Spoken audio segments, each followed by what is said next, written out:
अगर आप बीजेपी वालों से पूछते हैं कि देश में इतनी परेशानी क्यों है, देश मझधार में क्यों जा रहा है, देश की विदेश नीति क्यों पतली होती जा रही है, रुपया क्यों बर्बाद होता जा रहा है, तो पता है वे आपसे क्या कहेंगे?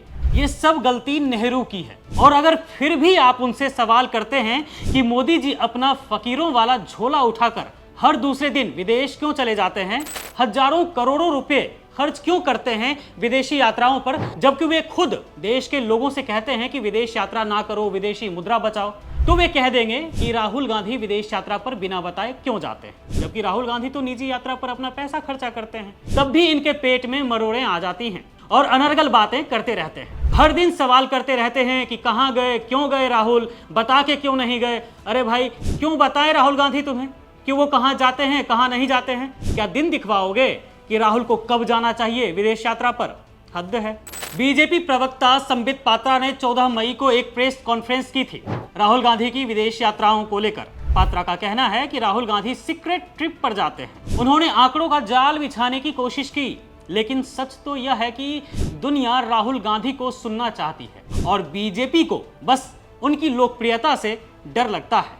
संबित पात्रा ने प्रेस कॉन्फ्रेंस में दावा किया कि राहुल गांधी पिछले कुछ सालों में दर्जनों बार विदेश गए। उन्होंने खर्चों को लेकर अनर्गल बातें की, लेकिन पात्रा जी ये क्यों भूल जाते हैं कि राहुल गांधी को दुनिया की Cambridge university, George town university और ऑक्सफोर्ड जैसे प्रतिष्ठित संस्थान लेक्चर देने के लिए बुलाते हैं। राहुल गांधी डंके की चोट पर जाते हैं वहां। वे वहां जाकर भारत के लोकतंत्र, संविधान और गर्त में जाती अर्थव्यवस्था पर बात करते हैं।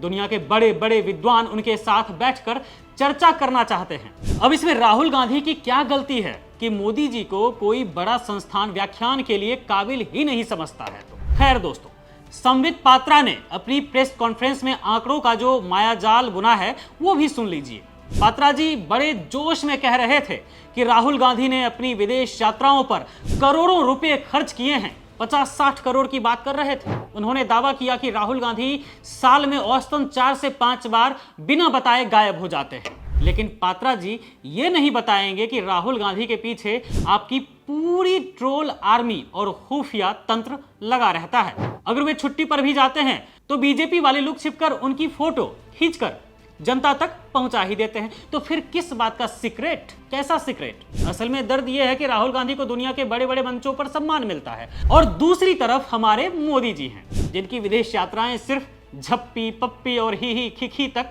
सीमित रह जाती है। कोई भी प्रतिष्ठित यूनिवर्सिटी या संस्थान मोदी जी को लेक्चर के लिए नहीं बुलाता है, क्योंकि सबको पता है कि वहां टेलीप्रॉम्प्टर चलेगा नहीं। मोदी जी की विदेश यात्राओं का असली मकसद तो अपने मित्र अडानी को हर देश में धंधा दिलाना होता है। वे तो एक तरह से अडानी के चीफ सेल्समैन बनकर रह गए हैं। और भाई आंकड़े देखने हैं तो ये देखो कि पिछले 11 सालों में मोदी जी ने अपनी विदेश यात्राओं पर 815 करोड़ रुपए फूंक दिए गए। बाकी विमान के मेंटेनेंस के पैसे तो अलग से हैं। लेकिन इन यात्राओं से देश को क्या मिला? जवाब है नील बटा सन्नाटा। उल्टा अमेरिका द्वारा ब्लैकमेल किए जाने की वजह से आज देश में पेट्रोल, डीजल और गैस की किल्लत हो रही है। ये मोदी जी की ही देन है। रूस से तेल खरीदने के लिए अमेरिका से परमिशन मांग रहे होते हैं और बात करते हैं मजबूत विदेश नीति की और विदेशी यात्राओं की।